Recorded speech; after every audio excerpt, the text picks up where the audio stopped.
여러분, 수상한 외화 송금 이거 말입니다.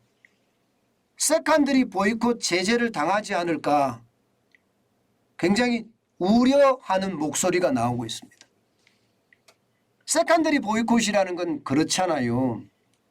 이 테러 자금, 돈 세탁이 된다든가, 아니면은 뭐 남들에게 뺏은 해킹 자금 이게 세탁이 된다든가, 그러면서 우리 은행들을 거쳐서 중국을 거쳐서 예를 들어 북한으로 넘어갔다든가 뭐 이란으로 넘어갔다든가 이 테러 지원국으로 넘어갔다는 것, 이런 것들이 만약에 사실로 드러나게 되면 이거 여러분 그 은행은 제재를 받을 수가 있거든요. 뭐 제재는 여러 가지가 있을 텐데 최고의 제재는 미국에서 영업 못하는 거예요. 국제 결제 시스템에서 빠지는 거예요. 이건 최악의 제재입니다. 그럼 그 은행 버티기가 굉장히 어려울 수 있습니다. 망할 수도 있다는 뜻이에요. 망할 수도 있다. 제가 왜 이런 말씀을 드리느냐, 여러분 이거 한번 보세요.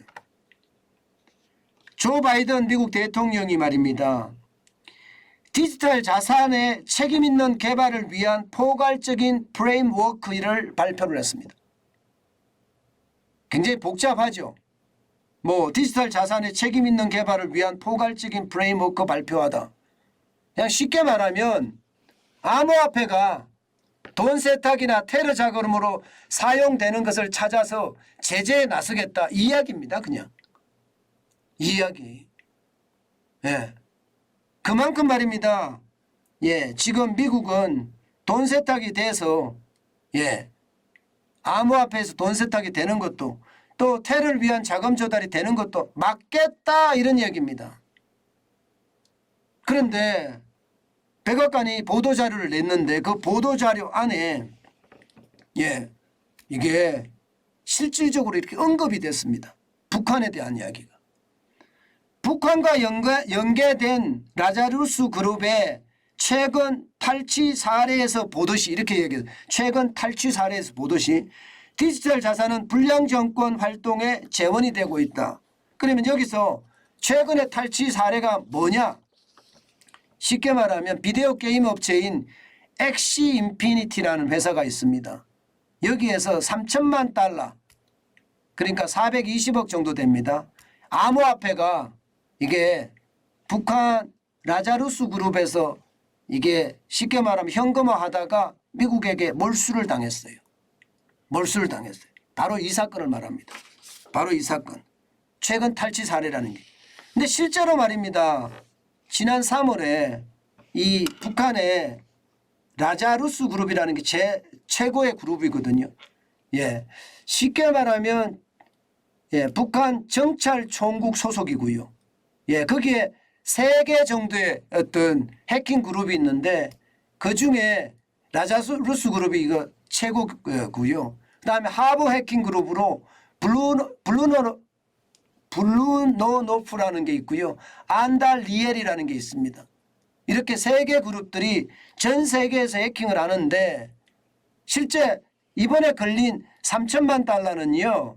지난 3월에 엑시 인피니티 게임에서 쓰는 암호화폐가 있습니다. 로닌이라는 암호화폐가 있어요.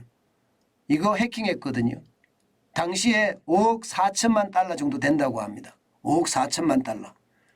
우리 돈으로 따지면 7,560억 원이에요. 이런 암호화폐를 탈취를 해서 말입니다. 실제 이거를 자금 세탁을 해왔다는 이야기입니다. 그런데 여러분 놀라운 것은요. 지금 미국의 연방수사국 FBI죠. FBI가 한국의 수상한 불법 송금에 대해서도 공조수사를 하자, 이런 이야기를 했다고 말씀을 드렸죠. 지금 그 일이 벌어진 겁니다.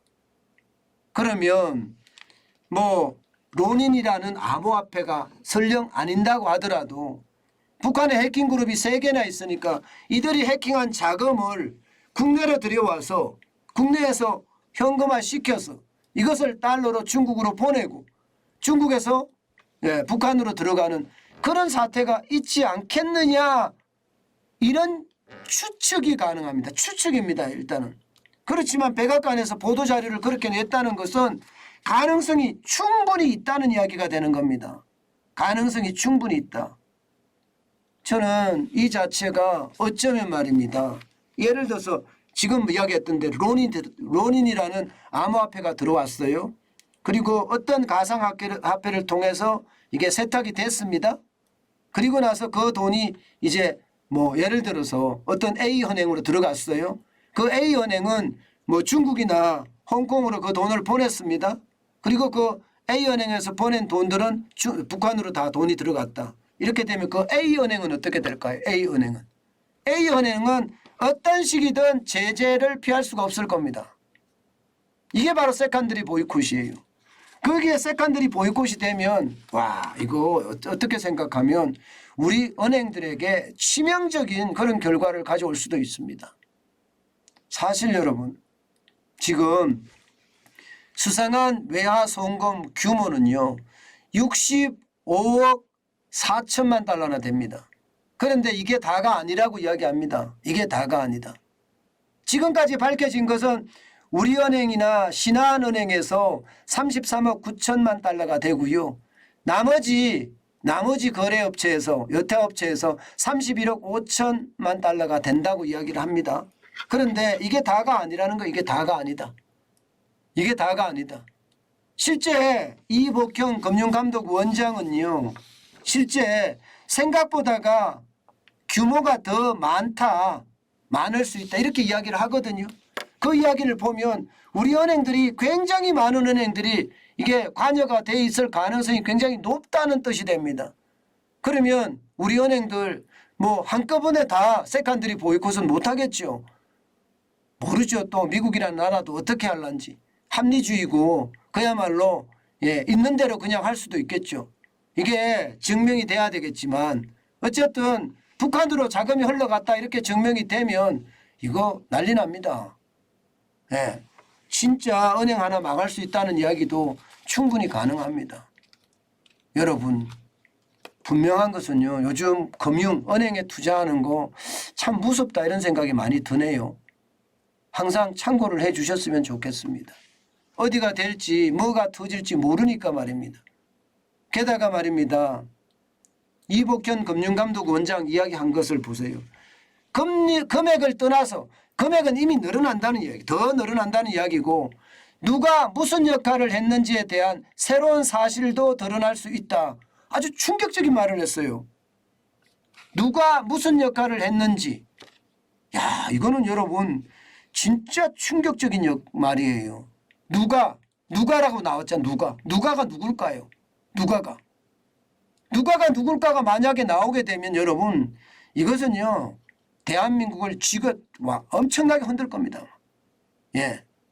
아직까지 검사가 완결되지 않아서 은행에 책임이 있다고 말하지는 못하겠지만 은행들도 확실하게 책임이 없다고 자신에게 이야기할 수 없는 상황은 아니다. 이야기할 수 있는 상황은 아니다. 다시 말해서 은행에 책임도 있다는 뜻이에요. 그러면 은행에 책임도 있고 누가 어떤 역할을 했다. 여러분 이것은 충격적인 결과 분명히 가져올 수 있습니다. 그 누가 누구인지 아마 알게 되면 대한민국이 떠들썩할 겁니다. 여러분 시장의 위기는요 분명히 보여요. 시장의 위기는 특히 금융시장에는요 이 수상한 외화송금 여기에다가 세컨더리 보이콧이 아마 영향을 굉장히 많이 미칠 수도 있겠다 그런 생각도 해봅니다. 물론 정부적으로 저는 판단이 될 수 있을 거라고 생각은 해요. 만약에 진짜 많은 은행들이 다 개입이 돼 있다면 이거 다 제재하는데 그러면 우리 기업들이 이게 세계 시장에서 은행이 역할을 못하는 최악의 상황을 맞을 수도 있거든요.